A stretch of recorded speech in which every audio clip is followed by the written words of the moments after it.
ஒழுங்கின வந்துருச்சு, தேவன்கிட்ட போய் மன்னிப்பு கேட்டு நம்ம மாத்திக்குவோம் அப்படிங்கிற மைண்ட் செட் யாருக்கு வரணும்? சாத்தான் வரணும். தேவனுக்கு மேலாக ஏறி போன்ற ஐடியா யாருக்கு வந்துச்சு? தன்னையே மாற்ற முடியாத கேரக்டர் ஒரு பக்கம், தன்னையே மாற்ற முடியாத ஒரு கேரக்டர் ஒரு பக்கம், தன்னை எப்படி வேணா மாத்திக்கிறான்னு சொல்ற கேரக்டர் எது? மண்ணு. நம்ம நினைச்சா அந்த மண்ணை எப்படி மாத்தலாம்? குதிரையா வேணா குதிரையா மாத்தலாம், மனுஷனா வேணா பானை சிலைகள் செய்ய சொல்லுங்க, அந்த மண்ணை பானையா வேணா பானையா மாத்தலாம், சிலையா வேணும்னா சிலையா மாத்தலாம், என்னவா வேணா மாத்தலாம். மண்ணுக்கு அது ஒண்ணுதான் நல்ல குணம் குணம். இன்னொரு குணம் இருக்கு, மண்ணு நினைச்சா இன்னொன்னு என்னவா வேணா மாத்தும். டைமண்ட் சொல்றாங்க, டைமண்ட் எப்படி உருவாகுது ஐடியா இருக்குங்களா? இன்னொரு இன்ட்ரெஸ்டிங் ஃபேக்ட் என்ன தெரியுங்களா? சாத்தான் லூசிபருக்கு எத்தனையோ கற்களை கொடுத்தார், அந்த அத்தனை கற்கள் இங்க எங்கதான் இருக்கு ஒரு கேள்வி கேட்டா மண்ணுக்குள்ளதான் இருக்கு. சோ சும்மாலாம் உருவாக்கல தேவன் மனுஷனை மண்ணுல இருந்து. அவன் தூசி தான், அவன் மண்ணு தான். ஆனா அவன்கிட்ட இருக்கிற எல்லா கேரக்டரும் இப்ப யாருக்குள்ள இருக்குது? அவனுக்குள்ள இருக்கு. அவன் ஒரு நாள் அதை தோண்டி வெளியெடுப்பான். யாரு? அந்த டஸ்ட். நீ டஸ்ட் நினைக்கிறீல, அந்த டஸ்ட் ஒரு நாள் அதுக்குள்ள இருக்க எல்லா கேரக்டரும் என்ன பண்ணும்? தோண்டி வெளியே எடுக்கும். அப்ப அந்த டஸ்ட் யாரை விட மேல நிற்கும்?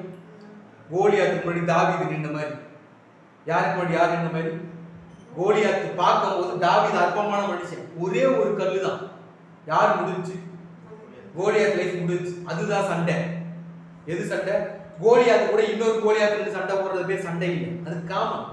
அதை யார் நம்ம பெருசாவே பண்ண மாட்டோம். ரெண்டு ராஜாக்க சண்டை போட்டாலும் செத்து போயிட்டாங்க.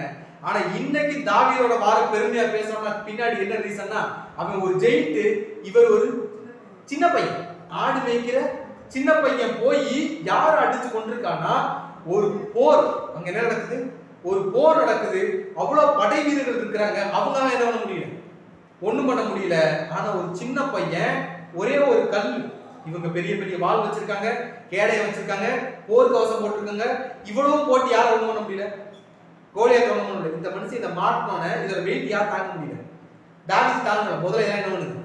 கலட்டுங்க, நான் சும்மாவே என்ன பண்ணிக்கிறேன், போய்க்கிறேன். ஏன்னா என் பின்னாடி யார் இருக்கு? அவர் சொல்லுவார், தேவன் வந்து என் கையில ஒப்பு கொடுப்பான்னு சொல்லிட்டு ஒரே ஒரு கல்லை எடுத்து அடிச்சு யாரை கொண்டிருப்போம். அந்த வார் தான் இந்த உலகமே இன்னைக்கு நோயிட்டு இருக்கு. இப்ப அதே மாதிரி ஒரு வார் தான் கடைசியில யாருக்கு யார் நடக்க போகுதுன்னா, ஒரு டஸ்டுக்கும் லூசிபர் அப்படிங்கிற ஒரு மிகப்பெரிய ஒரு ஜெயிண்ட் மாதிரி ஒரு கேரக்டர் தான் எங்க ஃபைனல் நடக்க போகுதுன்னா, அந்த ஒரு வார் நடக்க போகுது. நமக்கு தெரியும் அந்த வார்ல யார் தான் ஜெயிப்பா? யார் தான் ஜெயிப்பா? இப்ப நம்ம ஹெட்டிக்கு வந்துரும். தலைப்பு என்ன வச்சோம்? பழி வாங்குதல் நமக்குரியது.